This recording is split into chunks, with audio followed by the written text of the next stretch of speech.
welcome to the Keys to Therapy. In today's episode, I'm going to be talking about how to schedule clients. So depending on where you work, you may have different, expectations for how often you're supposed to see clients, or there may just be a different standard. So a lot of times when people think about scheduling clients, we tend to focus more on the outpatient side because there's a little bit more flexibility when it comes to scheduling.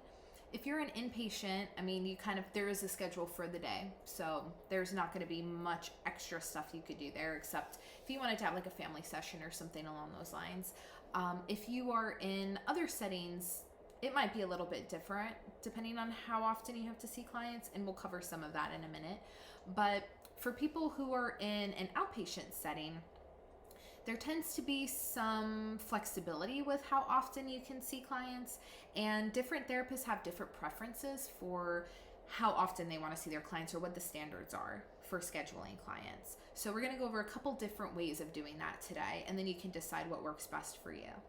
So when it comes to scheduling clients, one of the biggest things you have to do is be consistent. So technically our time is money.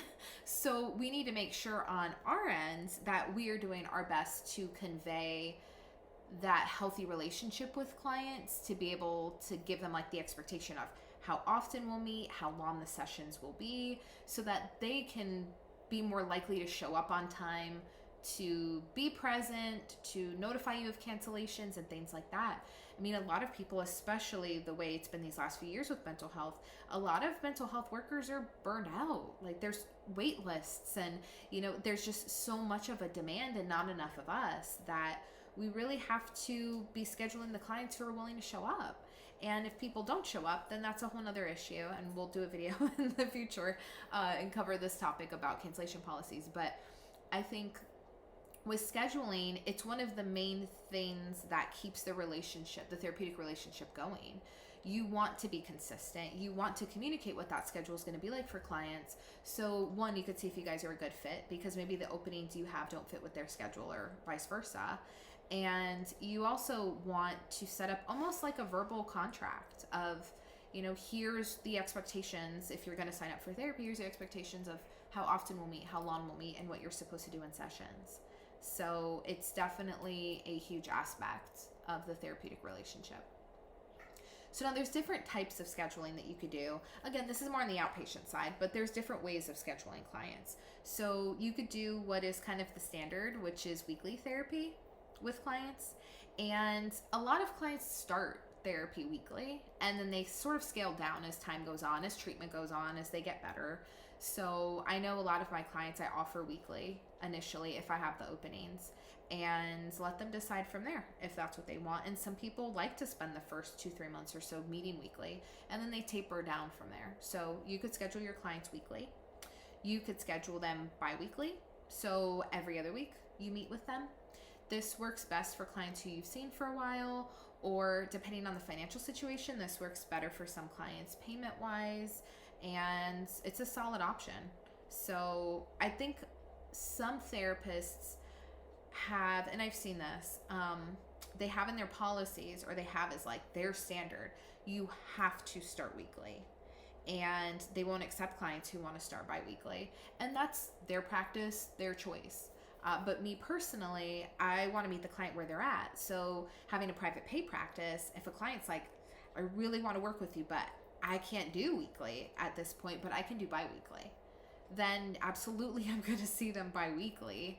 If that's what they're comfortable with, if that's what they can afford, especially if for some people it's their first time ever in therapy. The idea of meeting every week can be a lot. Depending on their job, they might not be able to get away every week to meet, or whatever their other obligations are. So depending on how severe their symptoms are, they might not be to the point that the person feels that they need weekly. Or some people like to have bi-weekly appointments because then they kind of take the tools from one session and build on them the next 2 weeks. So when they come back to therapy, they have more stuff to talk about. So again, you can do whatever you want to do, but I am completely for clients meeting bi-weekly to start if that's what they want. So you have that option as well. You also, and tends to be like with clients you've had for a while, is you can meet with clients monthly. I know I've had a few clients who I've known for years who they're doing really well, but they want to have kind of their check-in sessions, they want to be able to talk about how the last month has gone. They want to know that they have therapy in their schedule for wellness, for things like kind of like a mental health checkup every month, and to still keep that relationship going. So that's an option as well. You can meet with them monthly. And I've also had clients, again, longer term clients who are really stable and doing well, that want to meet every other month.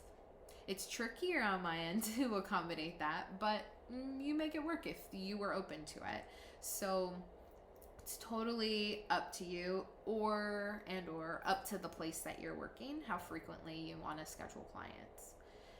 Now, like I said, some clients start weekly and then sort of taper off to bi-weekly if they're doing well, and then after a while possibly do monthly, and that's completely fine. Again, I've had some therapists who've said that they're not doing monthly. They're not going to accommodate that on their schedule. And again, their prerogative, and if a client agrees to it, they agree to it, but it's not how I operate.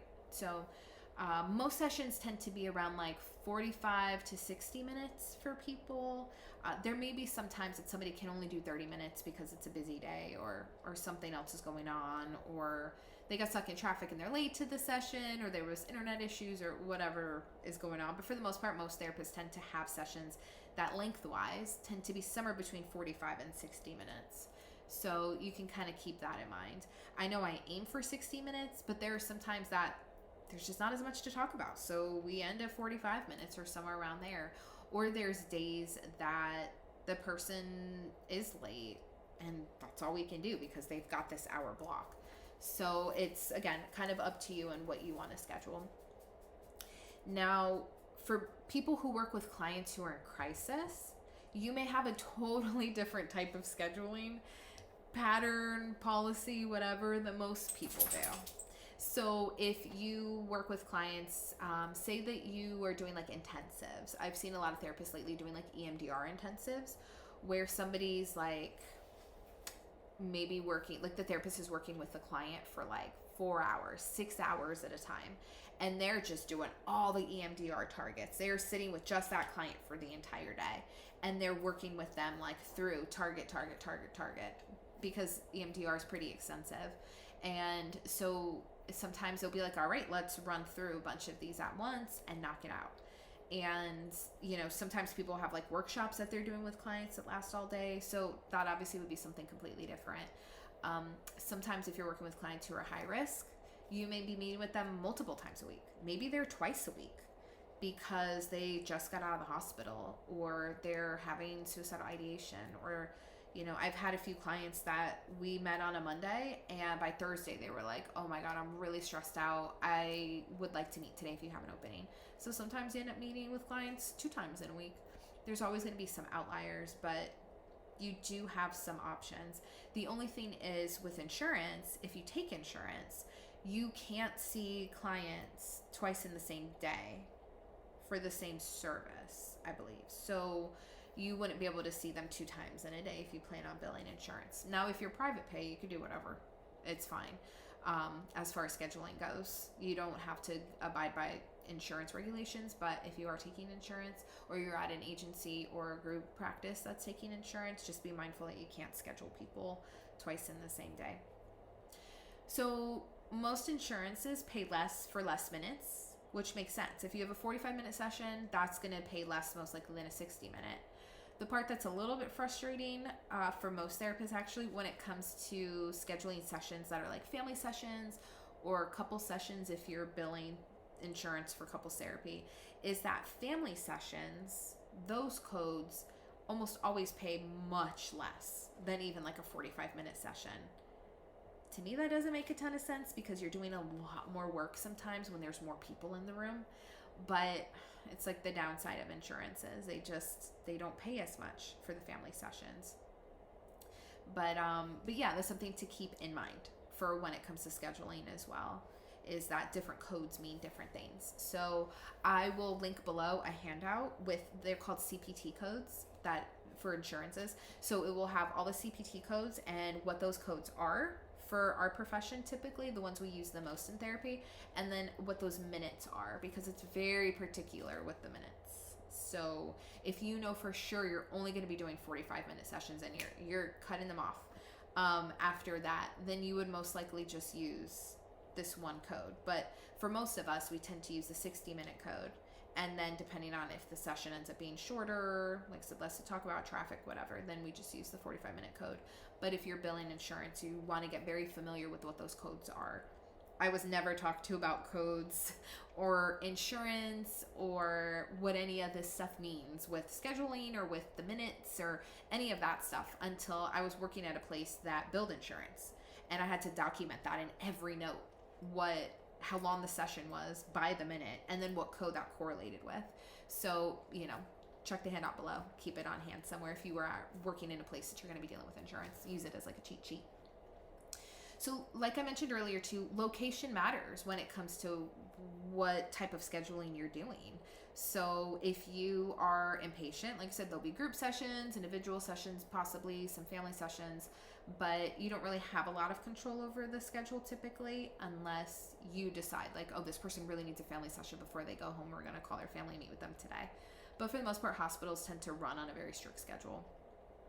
If you are working in a partial hospitalization program, which I've done when I worked in community mental health, you are working with clients all day or a big chunk of your day. And you are doing that all week.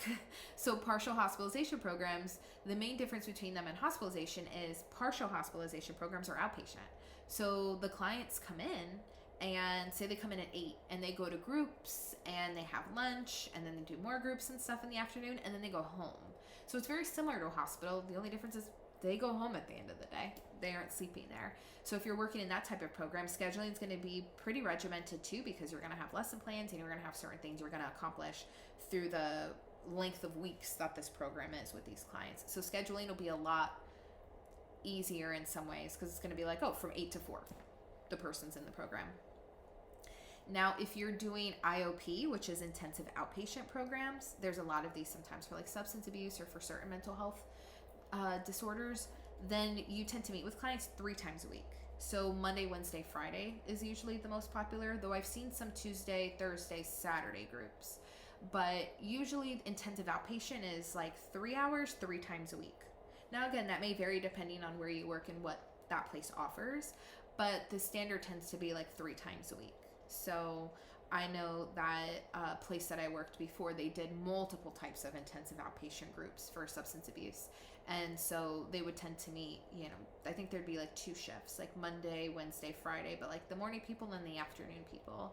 And then I worked at that same place with like adolescents who had some sort of issue with like drugs or, they'd been caught with something. And so they were court mandated to be part of this program. And we would meet Monday, Wednesday, Friday evenings for like 3 hours and do groups that way. So intensive outpatient's a lot. But again, the scheduling may be different if that's what you're doing. You're going to have these, chunks of time multiple times a week that are set aside for clients. And like I mentioned before, you just convey with clients what those expectations are when it comes to scheduling so that they know and can plan ahead of time and hopefully get less no-shows that way. Now, there's 2 different ways that you can schedule. I'm sure there's others that people have invented over time, but there's 2 main ways that you can schedule. So the first one is, and this is how I do it, is to give clients a consistent day and time in your schedule. I know for me personally, I'm a planner. I like to know what my week is going to look like. I like to have clients in consistent spots so that they can know what their week is going to look like. And it's just routine. I meet with this person every Wednesday at noon. And I meet with this other client every other Monday at 1. And I keep like an Excel sheet with the hours I work and, Monday through Thursday, the days I work, and then boxes for each. So I can put in, do I have an every other spot? Do I have a weekly spot? And I can kind of see what that looks like when I get a new client. I know what's open and what's not. So I stay pretty organized with that, but that's what works for me is I like to be in control of what the schedule looks like, what hours I have, and I like all of my clients to have a consistent date and time. Now, obviously life happens, and if people need to email and switch times, then they can. But I know a lot of therapists tend to follow the same model of this is my client's assigned date and time, and we'll work around it if we need to. The other way to schedule is some client or some therapists at the end of sessions with clients, they'll say, okay, so let's look at the openings for next week. And they'll open their calendar and they'll schedule right then with the client. And they kind of leave it up to the client to pick what times work for them week to week. Obviously the therapists will have their own schedule and, they'll try to match that up. But some people only schedule at the end of each session instead of blocking off that consistent time. So it's kind of what you're comfortable with. I know along those same lines, what some other therapists do is if they have like an electronic health record, they'll allow clients to self-schedule. So the client can go in themselves, see what time is open, and then they can book it on their own. Now, there's pros and cons to either method of doing it, whether you have the clients in a consistent time and date or you kind of plan week to week. So, like I said, for me, I personally like to have clients have their consistent time and schedule. I feel like they're less likely to have no-shows that way. They tend to communicate better. They can plan around their therapy sessions, or they'll know ahead of time if something else is a conflict. They tend to communicate that with me. I've had clients be like, hey, in 3 weeks, on our session time, I have something else going on, or I finally got into my MRI that I've been waiting for, whatever else. And they tend to be really good and just be like, hey, since I already know that this is a conflict, I'm going to let you know weeks ahead of time. Love those clients that do that. So that would be a little bit harder to do otherwise, but that to me is the benefit of doing it that way. But I can also see if there's some therapists who are like, I don't want to give somebody a consistent spot, because maybe you work with a population who does shift work and they work different shifts all the time, and it would be harder to get them in a consistent spot. There may be some clients that you just have to work with week to week. So, I've worked before with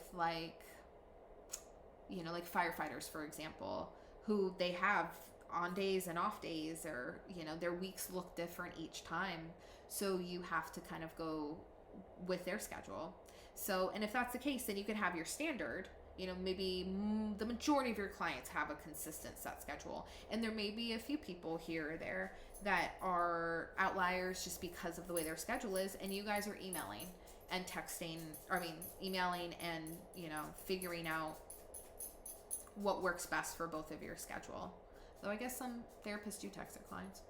I prefer email, but yeah, so you maybe just be communicating with them differently depending on the client's needs. So maybe you're combining both methods. You figure out what works for you. If you're at a place that you have more autonomy,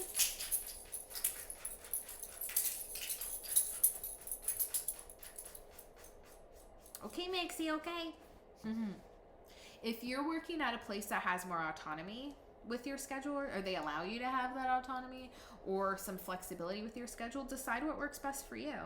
And you can always change it if it doesn't. Just the biggest things, like I mentioned earlier, you have to be consistent with clients. You have to let them know how you schedule and what your methods are. So cover that in the first session, because you want to set those expectations for therapy. Because even if they've been in therapy before, maybe that therapist did it differently. Maybe with their old therapist, they had a consistent time, but that's not how you want to work. You want to schedule week to week or at the end of each session for the next session. So just make sure you're communicating how you schedule. But ultimately, I guess the most important part of all of this is make sure that you have a schedule that works for you first. There's so many people out there that if your schedule doesn't work for a certain client, there will be another therapist who does. There's therapists who love waking up at the crack of dawn and seeing their first clients at 6 or 7 a.m. I swear to you, these people are out there. So I'm not a morning person, so that's super foreign to me. But there's those therapists out there who are like, I love seeing clients before they go to work because that works for the population that I see. That works for me. I'm an early riser and I'm done every day by 1 or 2. Awesome. There's other therapists who they're like, nah, I am not a morning person. I'm an evening person. And they'll see clients till 9 at night. Or there's other people who are like, yeah, weekends work best for me. So I see clients on the weekends. If you can't match your potential client's needs, don't overdo it with your schedule. Don't. Once you start pushing your boundaries a little bit, you're going to push them a lot. And if you're pushing your own boundaries, it's only a matter of time before clients do too. So above all, when it comes to scheduling clients, create a schedule. If possible, work with your supervisor, work with the agency you're at if you don't have that autonomy, but Really try to put together a schedule that works best for you, and then try to fit clients into it. And if they can't fit into it, then they may not be the right client for you. So put yourself first, and create a schedule that works for you, that works for your life, and don't make your life work for your job. Make your job work for your life. So keep that in mind. So hopefully today's episode gave you some food for thought. If you're like me and you were in school and nobody talked to you about codes, I hope that the handout below helps. Gives you that bit of a cheat sheet to help bill insurance or kind of understand what language people are using as they're throwing out all these numbers and codes out there. And like I said, really think through what your ideal schedule would look like for you and how to navigate those conversations with clients. I think we sometimes can feel like we need to accommodate everybody, but there's just so many therapists out there working so many different hours. They'll find something if it's not your schedule, if your schedule doesn't work for them. So yeah, so if you want to stay on top of future videos, subscribe below, and I will see you next episode. Thanks.